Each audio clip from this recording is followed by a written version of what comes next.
another perspective for BAT at Kukulu Gallery. Talking here with Olah, Gary. Hello, How you doing? I'm fine. Okay, Olah, I'm just gonna ask you a few questions from a non-artist perspective, right?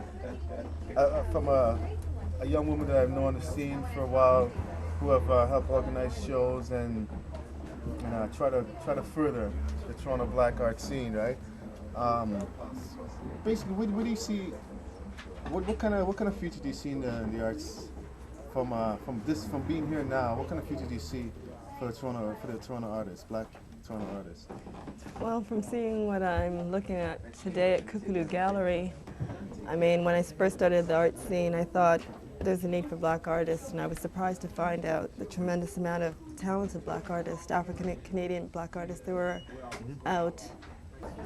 You again, as far as being a non-artist, right? The whole scene is, to me, as being an artist, it's kind of slow. What kind of technique do you have in speeding it up?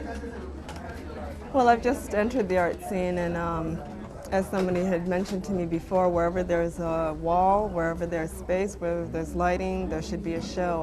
For African Canadian artists, it's been long in the process, but the same in the music scene, the same across the board in all aspects of all different industries. Music's been very visible. Now, yeah, but I mean, now it has, but it took time, and it took putting it out there, and that's what we have to do. Wherever there is a venue or there's a site, we have to get our work up there. Yeah, there's the music, as I can see, they have a lot more support than the visual arts. This is probably basically the only black gallery that we know of, other than another gallery on St. Clair. So you can see, like, the art is back, it's behind times, you know, like, and that's something that we have to understand and realize that it's years behind all the different medias that black people are involved in. What kind of strategies do you have in order to make it more visible? Well, there's organizations like Canbaya who support visual artists. They support artists of all disciplines and create venues for these artists to come out and present their work. I just feel that you really have to put your art forward. For the longest time, a Eurocentric attitude's been presented as far as visual arts, and if you're looking at that as the focal point, then you get intimidated as an artist, and you don't want to put your work out there because you don't feel it's accepted. So right now, we just gotta, wherever there's a wall, wherever there's a gallery, wherever there's space, is to put it out there and not to be intimidated by those things that are projected. As far as, like, the glass ceiling, right, is concerned, you can look see through, but you just can't get there. Do you have any particular? Do you think there's an attitude you gotta have in order to be taken serious as a black artist? For one thing, I think you have to love what you're doing. Once you start looking at where you can get or trying to break through walls, you kind of lose something in your art. Once you work on that and develop yourself as an artist, you look for ways to promote yourself, and you get a lot further instead of getting caught up in the rhetoric and getting caught up in the who's who and what's what. Okay. Name things as far as strategies, as far as advertisement, like. I don't know about advertisement, but I mean, like, linking up with other artists, getting involved in organizations that foster growth in artists, and not just if you're an African Canadian artist. I mean, you look towards galleries have memberships that you can go out there and get.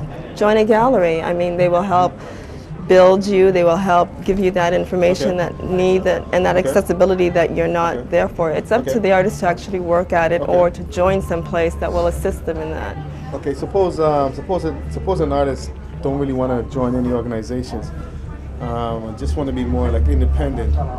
Is there, like, what I'm coming from is I'm asking you as a curator, handling artists. What advice would you tell them if they don't want to join a gallery? Like, what would you tell them, and they still want to, like, be known? Is there any kind of strategies? Well, I mean, once you say be known, you have to put in the work. You have to really put in the groundwork and develop yourself. You can't just say, you know, I feel I'm an artist, therefore I am an artist, and if they don't accept me, then you know, to hell with them. If you want to go through the process of growing, then you have to join things that will foster that growth. True. I do believe that an artist should practice their art, and that's why there's reps. That's to facilitate that empty space to bridge between the artists working and getting their work out there. And I mean, that's another alternative, is to get involved with a rep or get involved with an organization.